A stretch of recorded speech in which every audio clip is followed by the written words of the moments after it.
The Electronic Intelligence Subsystem of the Integrated Operational Intelligence System, IOIS, provides an effective means of collecting electronic clues from the atmosphere and, with the help of automatic electronic equipment, of interpreting those clues. It is thus possible to obtain highly useful intelligence of the enemy's radar installations and firepower, what they are, and where they are located. The airborne equipment is capable of detecting virtually all pulse emitters within range of the aircraft. It measures the electronic characteristics and direction of arrival of each signal and records this data in digital form on magnetic tape. The tape is removed for processing. The processing is carried out in the Electronic Data Processing Area, EDP, of the IOIC. The equipment here translates the signals recorded on the tape into alphanumeric form and plots the emitters accurately on a chart of the area reconnoitered. It also provides a hard copy printout of the data. The plot and printout are displayed at the electronic evaluator station in the multi-sensor interpretation area.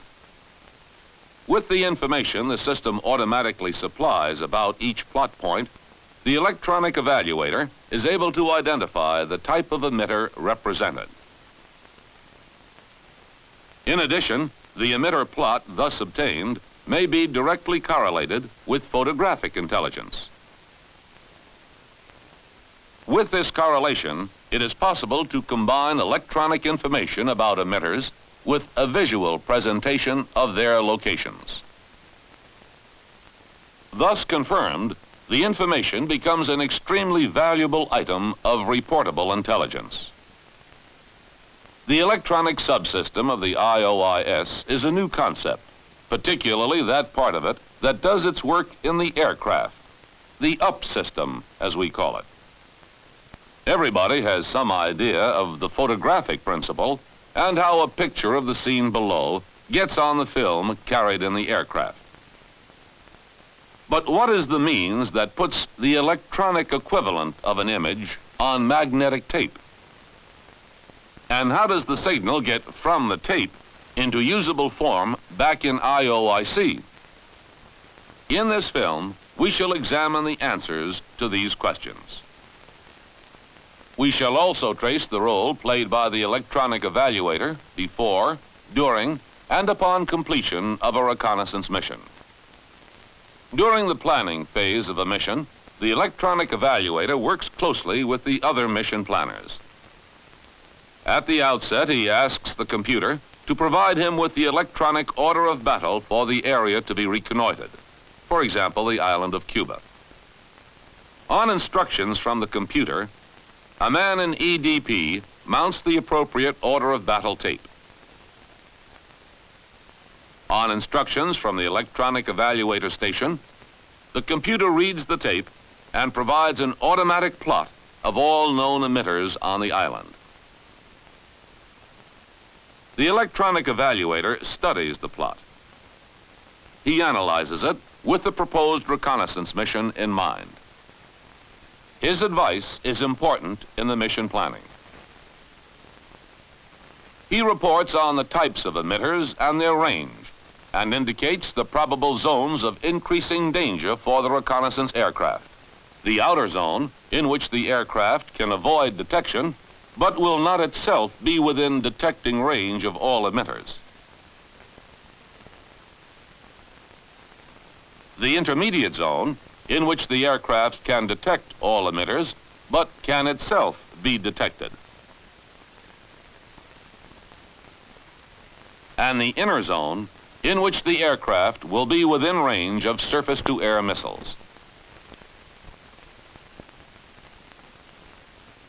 Based on his analysis of enemy radar-controlled firepower, he recommends a line of approach for the reconnaissance aircraft and a flight path most likely to minimize exposure to enemy firepower.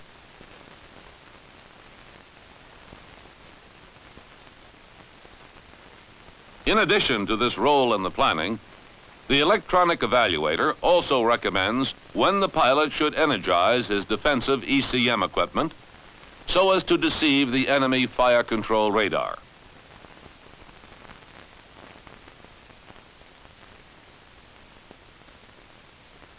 He also suggests items the mission should seek to photograph.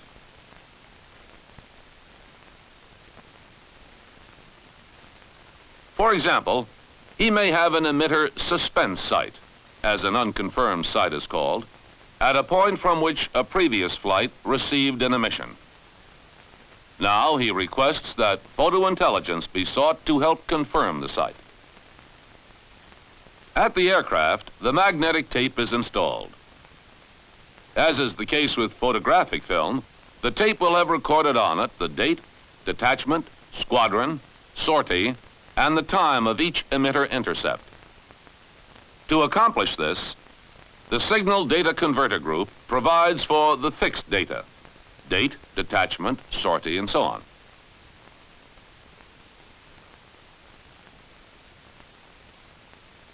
Real-time recording is provided for by setting the digital data clock, which assures that all sensors, electronic and photographic, record the same time in hours, minutes, and seconds. This is usually Zulu time. While the mission is underway, the electronic evaluator has work to do getting ready for its return. In the light of the mission directives, he has to decide what information he wants the computer to provide him with. In other words, what program he should prepare to use. He asks himself, do I want a plot of all the emitters on the tape? If so, the general processing program should be used. Or he may ask, do I want a plot of the emitters in the Isle of Pines area only? Such a plot is obtained by employing the Area Activity Program. Or the circumstances may be such that the electronic evaluator is concerned only with an area, say, within a 20-mile radius of Santa Clara. He can receive a plot of all the emitters within a given radius by selecting the Priority Point program. Instead of geographic areas, the evaluator may be more concerned with types of emitters. For example, he may want a plot of all the fire control radars on the tape. In that event, he uses the Emitter Activity Program. Let's assume then that the mission plan and the directives from higher authority indicate a requirement for a plot of the radars on the Isle of Pines. The EE calls for the Area Activity Program. He also selects the outputs he desires, teletypewriter and plotter. He may also select the paper tape option so that later the information obtained can be transmitted readily to other ships and ELIN centers using standard communication equipment. Now let's consider how an emitted pulse gets on the airborne tape. The airborne passive ECM system consists of 12 bands of scanning receivers. The bands cover the frequency range from 30 to 14,150 megacycles and are scanned every 15.5 seconds synchronously. Each antenna assembly receives the pulses from those emitters that operate within its designed frequency coverage.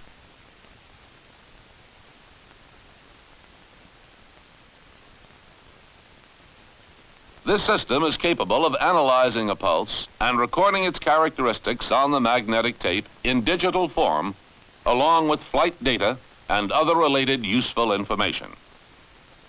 In general, this is what happens. When the appropriate antenna receives the signal, it sends directional and frequency information to the receiver. The receiver forwards the information to digitizing equipment. For each emitter pulse received, this equipment puts out signals in the form of binary bits describing the pulse, and these bits are put on the tape as the ECM word. Flight data from computers aboard the aircraft is also fed into the equipment, along with items of fixed data. This information is put on the tape in an orderly way so that the emitter signal can be related to the position and space of the aircraft at the instant the signal was received. Now we'll trace in detail how a single pulse from an enemy emitter is put on tape by the up system. The system's antennas give an 84-degree coverage on either side of the aircraft. The coverage is divided into 7 12-degree sectors, which provide the basis for determining the direction of arrival of a signal. Now we'll follow a single pulse diagrammatically. Here is the antenna assembly that receives the pulse. It is divided into 2 identical antennas connected by a waveguide and includes an interferometer. Due to the direction of arrival of this pulse, it reaches one antenna before the other. The time delay from when the first antenna picks up the pulse to when the second antenna picks it up establishes a position of null in the interferometer. The position of the null varies the strength of the pulses along 4 probes from the interferometer to the direction mixer. This variation in pulse strength tells the direction from which the signal arrived. Also into the direction mixer goes a pulse that tells it the signal arrived on the left side of the aircraft. The direction mixer converts pulses from all antennas to a compatible form and outputs the directional pulses to the directional encoder. The encoder translates the pulses into digital language, and they come out as a direction of arrival signal in the form of 4 digital bits of information. 1 bit to indicate left side, and a 3-bit binary number giving the sector in which the signal arrived. Also from the antenna assembly, a pulse has gone to the frequency mixer. This unit converts the pulse to an intermediate frequency and forwards the signal to the coarse frequency encoder, which is part of the frequency encoder. Here it is put into digital form, coming out as a 4-bit binary number representing coarse frequency or receiver band number. Simultaneously, the pulse goes to another unit called the pulse analyzer, which measures pulse width and converts the measurement to a 4-bit binary number. The analyzer also measures relative pulse amplitude and expresses it as a 4-bit binary number. While the pulse is being analyzed, it is also being sent to a coded pulse detector, which puts out a 1-bit signal called the CPD alarm signal that says whether or not this is a coded pulse. All the information, coarse frequency, pulse width, relative pulse amplitude, CPD alarm, and direction of arrival, feed together into the digital data output unit. This unit's output is the nearly complete ECM word, lacking only time of arrival. The word is sent to the programmer and put in temporary storage registers. The programmer has a digital clock driven by a 1 megacycle oscillator and receives from the coarse frequency encoder an instruction signal to read time of arrival. It adds this information as 10 bits from the clock to the nearly complete ECM word in the temporary storage registers. Then the complete ECM word goes to the write gates. Through the gates, the programmer controls the priority for the release of the ECM word to the magnetic tape. This avoids interference with data from other sources that must go on the tape periodically. The tape has 16 tracks, each assigned to carry particular categories of information. Under the priority system, the ECM words are recorded continuously, except when other information of a higher priority is being put on the tape. In addition to the ECM data, a variety of other information is continuously streaming into the programmer. From the flight digital data system, the inertial navigator, the BN computer, the radar altimeter, and the air data computer, flight data flows to the programmer digital data system, which processes it into a navigation word and a supplementary word. It also supplies a fixed data word. The shaft encoder provides a frequency insert word, and the digital clock feeds a time insert word and time markers. A system status word comes from control box settings. Using the right gates, the programmer puts the various words on the tape according to its priority system. All these other words make it possible for the ground system to interpret the emitter signals and put them to use. We have traced the passage of one pulse from just one emitter onto the tape. The tape, of course, contains the data from many pulses from that emitter and many other emitters. The system is capable of recording 7,000 pulses per second, along with all the other data that flows to it throughout the flight.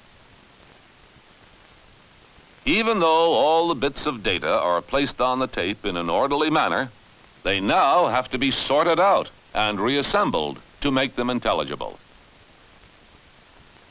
The tape is received in the EDP area. We'll follow the processing to get a general understanding of how the system employs the pulse data we have seen put on the tape and data from other pulses from the same emitter to provide the electronic evaluator with useful intelligence about the emitter, where it is located, and the kind of emitter it is. The first thing that has to be done is cut the tape in half. Due to its length, a full tape must be processed in two separate sections. The airborne tape is mounted on the magnetic tape processor and made ready for reduction, as processing is called.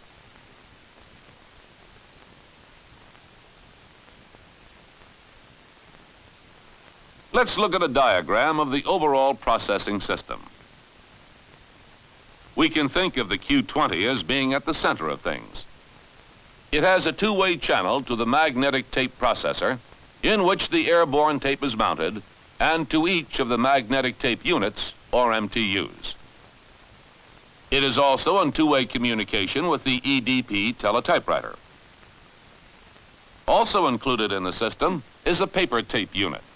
Located in the EDP area, this unit is used as a high-speed input and output device for the computer. The Q20 likewise has an input channel from the electronic evaluator's program request panel, a two-way connection with his teletypewriter, and an output channel to the station's digital plotter.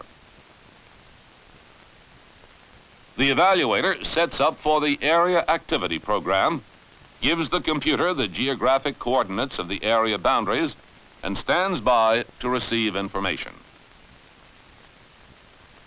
Through teletype to computer communication, the Q20 requests proper mounting of scan word and airborne tapes and receives confirmation from the EDP operator. When the EDP operator tells the computer the tapes are mounted and ready, processing starts. It consists essentially of sorting scans from the same emitter and is carried out in 3 steps. In the first step, the building of the scan word tape, the computer searches the airborne tape for emitter signals that originated in the defined area. Then it sorts this ECM data according to radio frequency and pulse frequency and puts the sorted data on the scan tape. It also transfers pertinent navigation information. When the airborne tape is completely processed and the computer has completed the scan tape, it informs the EDP operator and tells him to mount another tape on another magnetic tape unit. He labels this the emitter word tape. Again, he gives the word to the computer that the tape is mounted. This is step 2, the processing of the data on the scan word tape to form the emitter word tape. In this step, the computer processes the scan word data to bring together the pulses from a particular emitter in one scan with the pulses from the same emitter in each successive scan.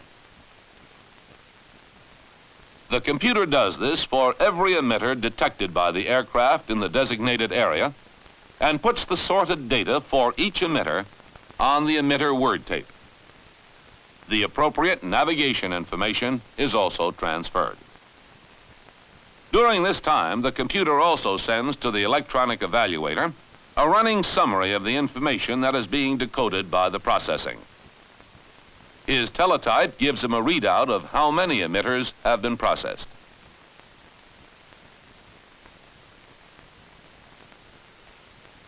From the data provided to it, the emitter word tape carries information as to how many times each emitter was intercepted, the direction of arrival of each intercept, the position and heading of the aircraft at each intercept.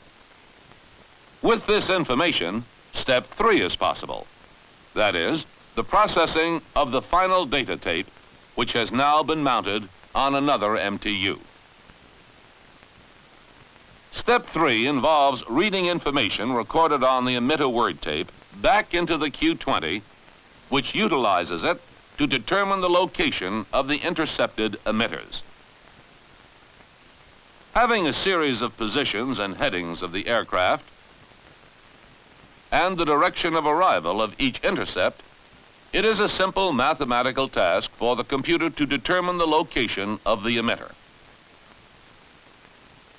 The computer transfers this information to the final data tape. This tape consists of data on emitter locations and emitter characteristics. It may be utilized as a permanent record of the mission. When the final data tape is rewound, the program is ready to provide the requested outputs. The computer reads the data taken off the tape and gives it to the teletypewriter and the digital plotter in the electronic evaluator station. In the hard copy printout, it gives them a complete rundown on each emitter. The printout translates like this. Signal number 2, picked up in band 8 on right side of aircraft. Located at 2224.4 north and 8007.5 west. Frequency 2,615 megacycles, 1 megacycle variation. Pulse repetition frequency 375. 0.07% deviation. Pulse width 2.5 to 3.0 microseconds. 17 scan words. The ellipse size has semi-major and semi-minor axes of 6.4 and 1.6 nautical miles and is oriented 199 degrees true. This signal was picked up in Sector 2 and lost in 7. The closest point of approach between the aircraft track and the emitter is 61.9 nautical miles. The signal was first heard at 1623 and 54.1 seconds and was held for a total of 7 minutes and 32 seconds. The relative power amplitude of the signal was 2. On the plotter, each emitter is plotted at its geographical location and each point is given a symbol showing its type.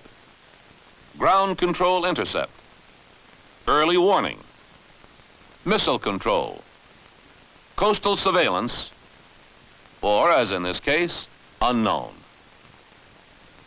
For each emitter, the printout also gives the evaluator all radars that match the parameters to help identify it as precisely as possible. The computer may further identify the emitter, matching this data in a comparison with data on an electronic order of battle tape. This is called an EOB match. All significant data will be taken by the electronic evaluator to photo intelligence operators for evaluation and updating mission folders. This rapid correlation of non-image and image data is one of the most valuable features of the IOIS. Now that the processing of the final data tape, printout, and plot is completed, the pertinent intelligence derived from the tape is disseminated in various ways. Printouts and plots may go to personnel aboard ship. Message reports may go to other units in the area. Punched paper tape may go to ELAN centers for additional analysis. And SNR forms are filled in, so information may be incorporated in the database. The tape itself may be stored for future use aboard ship. In these days of electronic warfare, the great value of the RA-5C's passive ECM system is that it can automatically record all electronic pulse emitters received by its antennas while flying over an objective area. Then, on returning to the carrier, this recorded data can be quickly decoded in the IOIC so that the electronic environment of the objective area can be reconstructed. This reconstruction of the electronic environment helps immeasurably in selecting and assigning targets, planning tactics, and scheduling the mix of strike mission aircraft and the fuel, ordnance, and electronic warfare loading of each for the attack.